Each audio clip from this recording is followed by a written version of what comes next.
Lagyan ko ng kunting asukal para yun ang pangbitchin. Kasi ayaw kong gumamit ng monosodium glutamate. Ayan, luto na po ang aking tahong. Tahong dyan. O, nakabuka na siya. Takpan ng kunti lang. Ayan. Tapos, luto na po siya. Ayun. Ang tahong. Kumakulo. Hindi pwedeng ma-overcoat.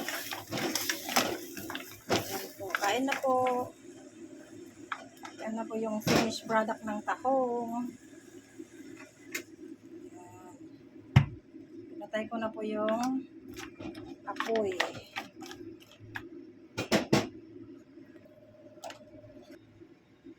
Ayan ang aking tahong.